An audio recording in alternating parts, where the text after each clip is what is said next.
This episode explores the Kansas City Royals as they lean on a patient pitching rebuild and a budding lineup to climb the standings.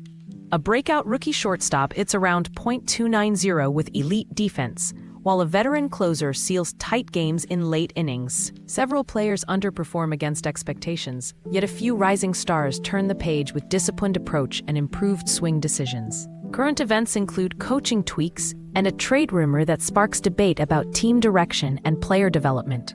The piece ends with measured optimism, noting verified stats alongside rumors to encourage discussion while stressing accuracy. Gits end, she's saying to confirm the most appropriate point.